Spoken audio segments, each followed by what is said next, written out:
Sriganganagar SP Gaurav Yadav की team ने अपनी काबिलियत से कर दिखाया। बुधवार को 8 साल के बच्चे रुद्र शर्मा का 2 बदमाशों ने किया था अपहरण। परिजनों से बदमाशों ने मांगी थी 10 लाख रुपए की फिरौती। एसपी गौरव यादव ने तुरंत बदमाशों को पकड़ने के लिए गठित की पुलिस ने बच्चे को सकुशल बदमाशों के चंगुल से छुड़वाया। बदमाशों के भागते हुए लगी चोट। कालूवाला बाईपास से दबोचा बदमाशों को। इप्स अजय सिंह राठौड़, इप्स बी आदित्य, डीएसटी प्रभारी रामविलास बिश्नोई ने की कार्रवाई। अब आप सुनिए पुलिस ने अपहरण मामले को लेकर क्या बताया। हुए थे, मतलब बेसिकली हमने cyber int, human int, psychological int, तीनों चीज का परफेक्ट यूज किया। क्योंकि हमारे लिए सबसे पहली प्रायोरिटी थी कि बच्चे को सेफ रखना, उसके बाद ही कोई चीज आती है। मतलब ठीक है, अगर क्रिमिनल छूट भी जाए तो उसको हम बाद में भी पकड़ सकते हैं।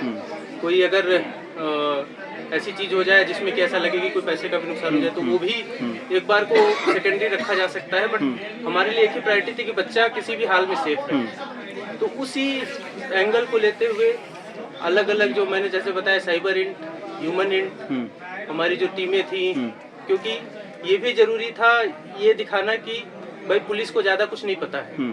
क्योंकि ये डर भी रहता है कहीं न कहीं कि ऐसा लगे कि पुलिस को पता चल गया तो वो और दूर भाग जाए या और बचने की कोशिश करें। तो हमारी टीमें भी जैसे आप देख रहे हैं बिल्कुल सिविल ड्रेस में घूम रहे हैं। बिल्कुल ये भी सिविल ड्रेस में, बाकी टीमें भी 100% सिविल ड्रेस में ही घूम रही थी। जब हमारे पास जो लोकेशन आ रही थी वो भी पिन पॉइंट नहीं आ रही थी, सी टाइप लोकेशन आ रही थी। इसलिए और शहर में सी टाइप लोकेशन आने का मतलब कि कुछ भी आइडिया नहीं। बट 8-10 टीमें मोटरसाइकिल पे लगातार घूमते हुए अलग अलग जितने भी हमारे लोग थे जो जानकार थे, जितने भी मुखबिर थे या जितने भी संभ्रांत लोग थे, सबसे कोवर्टली सूचना सबको दी गई, सबसे गैदर किया गया। और इस पूरे उसके बाद जब बच्चा मिला तो सबसे बेसिक खुशी यही हुई कि बच्चा मिल गया, सकुशल मिल गया। उससे ज्यादा कोई खुशी की बात नहीं। और एक तरीके से पर्सनली मुझे भी बहुत ज्यादा खुशी हुई क्योंकि इससे मतलब हमारी जो एक तरीके से कहा जाए तो पुलिस की नौकरी में एक तरीके की चीज है जो किक देती है। हम किसी की लाइफ सेव कर सकते हैं, किसी परिवार को खुशी दे सकते हैं, इससे अच्छी कोई चीज हो नहीं सकती है। पूरा शहर विनती दुआ कर रहा था कि बच्चा सकुशल वापस आ जाए। आपने न केवल सकुशल इसको वापस लेकर आए और आपने आरोपियों को भी, जहाँ तक मेरी जानकारी है, पकड़ में आया है। आरोपी कौन है, क्या उनकी हिस्ट्री है सर? अब जैसे बच्चा मिला हमें तो हमारे तो सबसे पहला, जैसे मैंने पहले ही कहा कि फोकस ये था कि बच्चा सकुशल रहे। तो मेरे अंदर भी ये जिज्ञासा थी कि एक बार बच्चे से मिला जाए, बच्चे से बात की जाए। अब इसके बाद मैं जाकर के आरोपियों से इंट्रोगेट करूंगा और बाकी चीजें बताऊंगा। बट प्रथम दृष्टया ऐसा लगता है कि उन्होंने प्लान करके बच्चे को किडनैप किया, मोस्ट प्रोबेबली रैंसम के लिए। कितने लोग वो से पकड़े हुए उसमें? 2 लोग। तो बट जैसा मैंने कहा कि मेरी जो क्यूरियोसिटी थी या मेरा जो लक्ष्य था या पूरी पुलिस का लक्ष्य था, पूरे गंगानगर का लक्ष्य था, जैसे आप लोगों ने बताया सभी का ये लक्ष्य था कि बच्चा सकुशल मिले।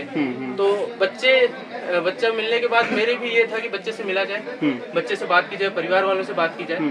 इसके बाद मैं जाऊंगा, उनसे इंट्रोगेट करूंगा और उसके बाद जो फाइनल डिटेल्स, एग्जैक्ट डिटेल्स है वो तब मैं शेयर। केवल रैंसम के लिए ही ये किडनैपिंग की गई थी या कोई अदर रीजन भी सामने है अभी तक as a primer face? Primer फेसी तो अभी तक यही बात सामने आई है। बट अब मैं यहाँ से जाकर के उनसे इंट्रोगेट करूंगा, मेरी पूरी पुलिस टीम जो है उनसे इंट्रोगेट करेगी। क्योंकि जो फर्स्ट फेज था, जो मोस्ट इंपॉर्टेंट चीज थी वो हमने कवर कर लिया। अब सेकंड है कि हम उसके तह तक जाएंगे कि अगर रैंसम नहीं था, कोई और चीज थी तो क्या थी। क्योंकि कई बार ऐसा होता है कि कोई और कारण हो और उसको छुपाने के लिए कोई चीज कही जाए। तो हम ये सुनिश्चित करेंगे कि जो भी कारण है उसको सामने लाएंगे। आरोपी बच्चे या बच्चे की फैमिली से परिचित थे?